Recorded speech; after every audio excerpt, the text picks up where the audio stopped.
Hello guys, welcome back to MB classes. MB classes के आज के इस लेक्चर में हम देखेंगे programming and problem solving through the C language का ये है पार्ट थर्ड।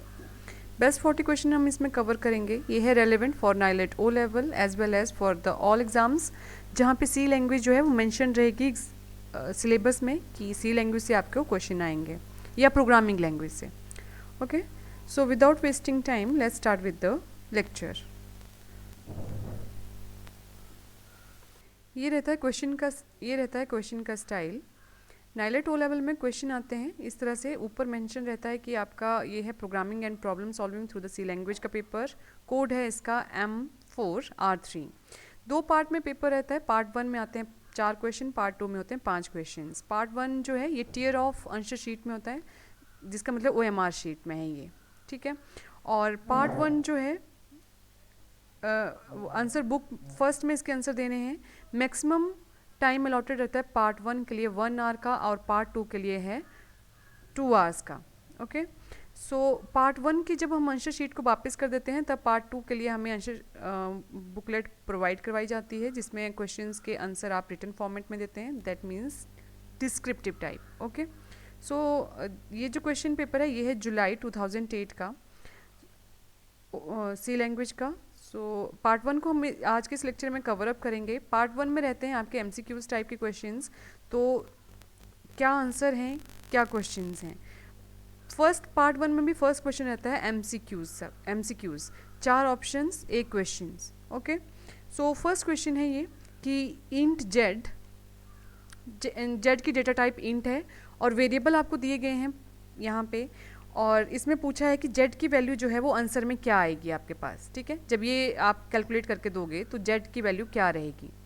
तो फाइनल वैल्यू जो है वो जेड की है यहाँ पे सी। ओके, उसके बाद next question, with every use of memory allocation function what function should be used to release the allocated memory which is no longer needed। तो कौन सा जो है वो रिलीज कर देता है मेमोरी को, रिलीज करता है यहाँ पे free, option D. Next question यहाँ पे दिए गए हैं एरेज, ठीक है। तो एरे में भी दिए गए हैं इंट वेरिएबल, उसकी डेटा उसका साइज डिक्लेयर किया गया है यहाँ पे वेरिएबल WARR के साथ साइज है ये, और ये है उसमें जो एलिमेंट्स एलोकेट किए गए हैं। तो अब यहाँ पे पूछा गया है कि इस पर्टिकुलर लोकेशन के ऊपर कौन सी वैल्यू रहेगी इनमें से। तो यहाँ पे जो वैलिड आंसर है इसका वो है आंसर है यहाँ पे डी। ओके, इसकी हमने डिस्क्रिप्टिव या थ्योरी हमने कवर अप की है। प्रोग्रामिंग लैंग्वेज के अलग से सीरीज़ यहाँ पे कवर्ड अप है, प्लेलिस्ट में जाके देखना, और वहाँ से आप इसको मैच कर सकते हो कि आंसर किस तरह से ये आ रहे हैं। ठीक है, नेक्स्ट क्वेश्चन है फोर्थ वन, करेक्टर में पॉइंटर के थ्रू ये दिया गया है। स्टार का मतलब होता है पॉइंटर यहाँ पे। तो ये अगर पॉइंटर की वैल्यू है करेक्टर माई स्ट्रिंग में इतने, ये इनिशियलाइज की गई है ये स्ट्रिंग। पॉइंटर को जो दिया गया वो क्या दिया गया, माई स्ट्रिंग के साथ। तो माई स्ट्रिंग ये है ऑटोमेटिकली, ठीक है। तो माई स्ट्रिंग के साथ पॉइंटर को इनिशियलाइज कर दिया गया। अब यहाँ पूछा गया है कि pointer plus is equal to 5, तो इसकी क्या वैल्यू है यहाँ पे। तो pointer PTR points to which string, अगर हम इस तरह से इसको इनिशियलाइज कर रहे हैं तो ये किसको पॉइंट कर रहा है यहाँ पे।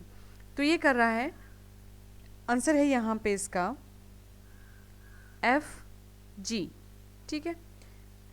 दैट मीन्स 1 2 3 4 5, 5 के बाद अगले दो कौन से बचे, FG, ठीक है। ओके, नेक्स्ट है फिर फिफ्थ क्वेश्चन दिया गया है कि suppose that x is initialized as, x को इस तरह से इनिशियलाइज किया गया, short int x, in x की जो डेटा टाइप है वो है शॉर्ट इंट। तो what is the maximum number that can be printed using the %d \n, ये है न्यू लाइन के लिए। तो मैक्सिमम वैल्यू क्या प्रिंट की जाएगी यहाँ पे। So answer is D, 32767. Next question 6.1, when applied to a variable what does the unary and operator yields। Operator भी हमने डिटेल में डिस्कस किए हैं। अगेन प्रोग्रामिंग लैंग्वेज के प्लेलिस्ट में जाके आप सारे लेक्चर्स को देख सकते हैं। I think there are 12 lectures, और जहाँ पे हमने डिटेल में डिस्कस किए हैं ये वेरिएबल और ऑपरेटर्स हैं, पॉइंटर्स हैं, एरेज हैं। सो द आंसर इज ए। इसके साथ हम देते हैं यहाँ पे एड्रेस, वेरिएबल का address. Next question is how is variable accessed from another file. किसी वेरिएबल को हम एक्सेस कर रहे हैं किसी और फाइल से, तो किस तरह से कर सकते हैं? Answer is A, via extern specifier. Next question is 8th one, what does the following function print. Sorry, ये जो नेक्स्ट फंक्शन यहाँ पे अगर क्रिएट किया गया है तो ये क्या प्रिंट करेगा, क्वेश्चन ये है। तो दिया गया है फंक्शन यहाँ पे क्रिएटेड है फंक्शन इंट आई के साथ। अगर आई जो है वो 2 के साथ हम डिवाइड कर रहे हैं तो मतलब रिमाइंडर अगर नहीं बच रहा तो रिटर्न 0 होना चाहिए, अदरवाइज रिटर्न 1 होना चाहिए, और मेन स्टार्ट हो गया। ठीक है, तो यहाँ पे क्या ये आपके पास फंक्शन रिटर्न करेगा उसके बाद, ये पूछा गया यहाँ पे। तो यहाँ पे फंक्शन को कॉल हुई है, यहाँ से कॉल की गई थी, तो आंसर है यहाँ पे बी। ठीक है, right answer is B 1। Given the piece of code, ये कोड अगर एग्जीक्यूट होता है तो क्या आंसर आता है?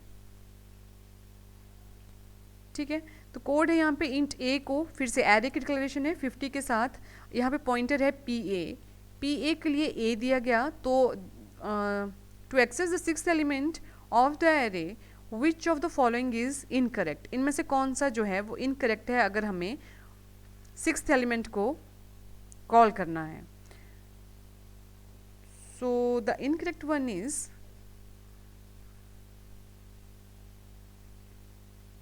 A5B. Next is 10th question. Regarding the scope of the variable, identify the incorrect statement. अब यहाँ पे सबको पढ़ के हमें वो जस्टिफाई करना है कि कौन सी इनकरेक्ट स्टेटमेंट है यहाँ पे। तो valid answer is A, automatic variable are automatically initialize to the 0। Automatic variable जो होते हैं वो ऑटोमेटिकली इनिशियलाइज होते हैं 0 के लिए, ये यहाँ पे इनकरेक्ट स्टेटमेंट है। नेक्स्ट क्वेश्चन है, क्वेश्चन सेकंड जो होता है वो होता है ट्रू फॉल्स से रिलेटेड। तो हमें अप्रोप्रिएट स्टेटमेंट को चूज करना है, एंटर करना है ट्रू या false in the OMR sheet. So first question is C program are converted to machine language with the help of an interpreter. क्या सी लैंग्वेज में जो हम प्रोग्राम को with the help of interpreter करते हैं? Yes, ये है आपके पास स्टेटमेंट ट्रू। ठीक है, नेक्स्ट है फिर every C program must contain a main, ये भी ट्रू है। हर एक जो सी प्रोग्राम है वो मेन होता है, उसमें बिना मेन के प्रोग्राम एग्जीक्यूट ही नहीं करेगा। Next is put CHAR is used only for single character input. Put CHAR को हम सिंगल कैरेक्टर इनपुट के लिए यूज करते हैं। Yes, this is also true. Next one is calloc. Calloc function जो है एलोकेट करता है एक block of memory for an array of elements of a certain size, ये है false। next is 5th one, a printf statement can generate only one line of output। printf statement जो है क्या एक ही लाइन जनरेट करता है? नहीं, हम न्यू लाइन अगर यूज़ कर लेते हैं न्यू लाइन के escape कैरेक्टर उसमें, तो नई लाइन में भी आ जाता है, एक लाइन नहीं बहुत सारी मल्टीपल लाइन्स में आउटपुट दे सकता है printf। So this is false। Next is 2.6, switch expression can be of any data type. Switch expression जो होते हैं वो किसी भी डेटा टाइप के हो सकते हैं, नहीं, ये फॉल्स है। तो यहाँ पे क्वेश्चन आपके लिए एक और है ये कि स्विच फिर किस तरह के डेटा टाइप की रहता है। स्विच भी हमने अपनी प्लेलिस्ट में आप देखना प्रोग्रामिंग सी लैंग्वेज में कवर कर चुके हैं पहले से। Next question is while is an entry as well as an exit control loop statement. While जो है वो एंट्री और एग्जिट कंट्रोल स्टेटमेंट लूप है? नहीं, तो ये कौन सी है? व्हाइल और डू व्हाइल है ना, तो कौन सी है? Next is C treats character string simply as array of character. C जो है कैरेक्टर को स्ट्रिंग की तरह मतलब ट्रीट करता है, कैसा है? Yes, this is true. Next is a function in C should have at least one argument. C में फंक्शन के पास एटलीस्ट वन आर्गुमेंट होना चाहिए, नहीं, बिना आर्गुमेंट के भी ये काम करता है। So next is 10th one, sprintf writes data to the character array whereas printf writes data to the standard output device। yes, ये है true। तो यहाँ पे कौन कौन से true हुए? First, second, third, 8th and 10th। Okay, next is match the following. Match the following में दो तरफ आपको वैल्यूज मतलब स्टेटमेंट दी जाती हैं, एक्स में क्वेश्चन रहता है, वाई में आपके पास आउटपुट पूछी जाती है। तो कौन सी स्टेटमेंट किसके साथ मैच हो रही है, यहाँ पे हमें ये जनरेट करवाना होता है। ठीक है, सो क्वेश्चन है यहाँ पे कि data structure used by malloc for object creation. कौन से होते हैं यहाँ पे? तो इस तरफ को स्टेटमेंट है, यहाँ पे आपको आंसर चूज करना है। Okay, so malloc data structure use by malloc for the object creation, answer is text file. So first का आंसर है यहाँ पे M. Next is operator for giving reminder. Reminder के लिए हम कौन सा ऑपरेटर जो है वो यूज़ करते हैं? तो उसके लिए यूज़ किया जाता है percentage. Next is do while. Do while क्या है? पीछे भी मैंने पूछा था व्हाइल एंड डू व्हाइल के बारे में, तो ये है exit control loop, do while. While क्या है फिर? Entry control loop. Okay, next one is function one X Y is an example of. ये किस चीज़ का एग्जाम्पल है? ये है कॉल बाय रेफरेंस का example. Assignment of A with B. Assignment of A with B है, यहाँ पे ए को हम असाइन कर रहे हैं बी। नेक्स्ट है विच इज़ नॉट पोर्टेबल। इनमें से कौन सा है जो पोर्टेबल नहीं है? सो बाइनरी फाइल जो है वो पोर्टेबल नहीं है। Next is which is not possible in C. C में पॉसिबल क्या नहीं है इनमें से? इनमें सब हर एक चीज़ जो है वो सी में है। कॉल बाय वैल्यू, हीप है, हीप ऑब्जेक्ट फाइल है, ये रेज्ड पावर, या तो यहाँ पे कोई मैच नहीं है इसका, so no match. Next is swap A and B without temporary variable. अगर हमें स्वैपिंग करनी है ए एंड बी की विदाउट टेम्परेरी वेरिएबल, तो किस तरह से की जाएगी? तो वो होगी call by value. Next is compiler convert a source file to. Compiler जो है वो सोर्स कन्वर्ट करता है सोर्स फाइल को किस में? ये कन्वर्ट करता है ऑब्जेक्ट फाइल में। सो आंसर इज ई। ओके, तो ये हो गए 3 क्वेश्चन। लास्ट रहता है फिलिंग द ब्लैंक्स का। उसमें भी हमारे पास 10 स्टेटमेंट रहती हैं और ये इतनी सारी इसके ऑप्शंस होती हैं जिनमें से चूज करना होता है एप्रोप्रिएट आंसर। हर एक क्वेश्चन 1 मार्क्स का again. So first question, an external variable definition must not begin with storage class specifier. तो इनमें से कौन सा है जो स्टोरेज क्लास स्पेसिफायर के बिना हम डिफाइन कर लेते हैं या डिफाइन नहीं होता? Okay, so the answer is extern. An extern जो है एक एक्सटर्नल वेरिएबल डेफिनेशन है which must not begin with storage class specifier. Next is a register variable is expected to be placed in the machine. Register variable जो है expected to be placed in the machine, तो क्या है इनमें से answer? इसका answer है register. Okay, next is for dash and static variable initializers must be constant expressions. External, answer is external. Next is when a function call itself, each invocation gets a fresh set of dash variables independent of the various invocations. Answer is macro. Next is hash define statement calls for simplest type of dash substitution.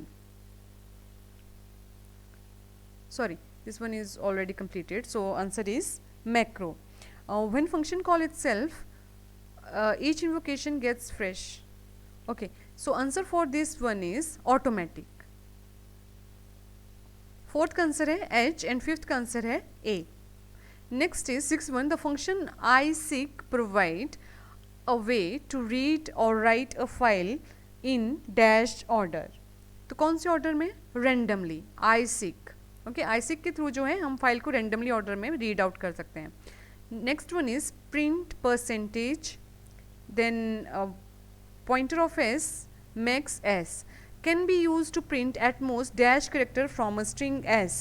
तो कितने characters को ये print कर सकता है? So it can print maximum, max. Okay, next one is file is defined with and dash statement. File को हम किस तरह से डिफाइन करते हैं? फाइल को हम वर्ड यहाँ पे डिफाइन करते हैं, file defined with dash. Okay, so यहाँ पे कोई स्टेटमेंट ही नहीं है या कोई वर्ड ही नहीं दिया गया जिसके थ्रू हम इसको दे सकें. So answer is M. The process of allocating memory at runtime is known as run time पे जो process of allocating the memory होता है उसे हम कहते हैं dynamic. Last one, the function get character return dash when there is no more input character. जब वहाँ पे नए कैरेक्टर होते ही नहीं, तो ये है end of the file EOF के साथ, और इसकी फुल फॉर्म भी है EOF की है, एंड ऑफ द फाइल. सो ये हो गए 40 questions. So download the PDF of this lecture. You can follow me on the Telegram channel. You can also follow me on the Facebook, and do mention your score कि आपके 40 में से कितने question आए, कितने क्वेश्चंस के answer जो हैं आपके करेक्ट थे. ओ लेवल में पास होने के लिए आपको फर्स्ट पार्ट था 40 का एंड नेक्स्ट पार्ट था 60 का, तो इसमें कम से कम 22 और इसमें कम से कम 32. ओवरऑल आपके 55 मार्क्स होने चाहिए to clear this exam. Okay, any of the exam. So all the best, and as this is the corona time, so stay home, stay safe and stay happy. God bless you all.